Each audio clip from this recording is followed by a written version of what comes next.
kami dirikan satu institusi pendidikan bernama AIS, Akhyar International Islamic School, yang kami beri contoh dengan memilih 40 orang se-Indonesia. Mereka belajar dari KB, kemudian TK, melanjut ke SD, sampai dengan ke pesantren, SMP, SMA, sampai melanjutkan kuliah PhD, S1, S2, sampai S3. Apa yang mereka pelajari? Di poros masjid, mereka menguatkan nilai spiritualnya. STK tidak lulus dari TK kecuali mereka sudah hafal 5 juz Al-Quran. Mereka sudah paham bagaimana cara masuk masjid. Mereka paham bagaimana berdoa saat masuk kendaraan. Dan itu secara otomatis keluar. Masuk kendaraan, mereka berdoa. Bertemu orang tua, mereka mendoakan. Keluar dari masjid, sudah mengerti doanya. Masuk SD, mereka sudah hafal 30 juz ketika lulus SD. Di wisuda di Mekah dan Masjidil Haram. Lulus 30 juz ini bukan sekedar paham tentang Quran, tapi juga sudah tertanam dalam diri mereka nilai-nilai dasar pendidikan sesuai dengan harapan dan cita-citanya. Ada yang ingin jadi ulama, maka diberikan pendampingan sesuai dengan nilai keilmuannya. Ada yang ingin jadi arsitek, ada yang ingin jadi diplomat, sampai ada yang ingin jadi presiden. Maka SD lulus 30 juz dan diteruskan kemudian ke pesantren Ma'had Islam Rafia Akhyar yang berada di Banten. Ini akan mendidik mereka selama 6 tahun. Sudah hafal Qur'annya, maka diinstallah ilmu pengetahuan yang sesuai dengan cita-cita mereka dan kebutuhan bangsa dan negara. Jadi di sini diajarkan, yang ingin menjadi menteri, maka kurikulum menterinya diturunkan. Maka kita berharap ada menteri perdagangan yang hafal Quran. Ada menteri agama yang memang sudah paham tentang Quran, ya. Dan kami turunkan sampai pasal-pasalnya. Ada yang ingin jadi menteri pendidikan, maka diturunkan bagaimana pasalnya, bagaimana kurikulumnya, bagaimana ayat-ayatnya. Termasuk yang ingin jadi dokter, maka dikirimkan di sini, diberikan kurikulum Qurannya, hadisnya, dan ada kelas 400 dokter profesional membimbing mereka selama mereka belajar di pesantren ini. Kemudian mereka diteruskan ke tingkat S1, S2, dan S3 secara bersanad, bekerja sama dengan 20 negara.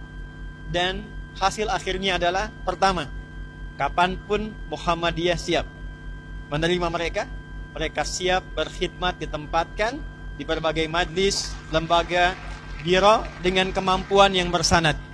30 juz Quran, paham di bidangnya, ilmunya sudah melekat dan diabdikan untuk kepentingan bangsa dan negara. Indonesia memanggil, mereka sudah siap dengan ilmunya dan dasar ketaatan spiritualnya. Dunia memanggil, mereka pun siap untuk memberikan kontribusi terbaik sesuai dengan apa yang diharapkannya. Terakhir, sebagai penutup, apa yang kami sampaikan saat ini berkesesuaian dengan harapan besar Negara Kesatuan Republik Indonesia, bahkan tercantum dalam Undang-Undang Sisdiknas nomor 20 tahun 2003. Pasal menimbang, poin B, disampaikan Undang-Undang Dasar tahun 1945 mengamanatkan pada pemerintah untuk mengusahakan satu sistem pendidikan yang meningkatkan keimanan dan ketakwaan kepada Tuhan Yang Maha Esa serta akhlak mulia. Ini peran kami untuk mewujudkannya. Bagi teman-teman yang di TNI hadir pada saat ini, 7 Sabta Marga, kami warga negara Indonesia yang bersendikan Pancasila. Kedua adalah patriot, ketiga adalah kesatria. Kami kesatria Indonesia yang beriman pada Tuhan Yang Maha Esa, menegakkan kebenaran, kejujuran, dan keadilan. Baru kemudian yang keempat menjadi tentara Indonesia. Tidak menjadi tentara kecuali dia beriman kepada Tuhan Yang Maha Esa. Tidak menjadi tentara kecuali dia menjadi kesatria yang bertakwa. Maka konsep pendidikan berbasis pada Al-Quran dan Sunnah bisa diimplementasikan di militer, bisa diimplementasikan di dunia pendidikan, bisa diimplementasikan di dunia bisnis, kapanpun negara membutuhkan. Khususnya untuk visi emas Indonesia 2045, maka program yang kami gagas insya Allah sudah selaras dengan visi negara, bangsa, Persyarikatan Muhammadiyah. Mudah-mudahan ke depan kita memiliki generasi emas Indonesia yang berkemajuan. Nasrum minallahi wa fathun qarib. Terima kasih atas segala perhatian.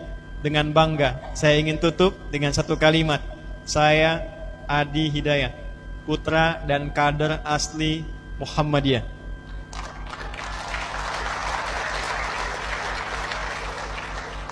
karena ini live. Saya juga ingin mengetahui seluruh lapisan bangsa Indonesia bahwa Muhammadiyah tidak pernah melahirkan putra-putrinya kecuali memiliki kontribusi nyata bagi bangsa, negara, dan agama. Assalamualaikum warahmatullahi wabarakatuh.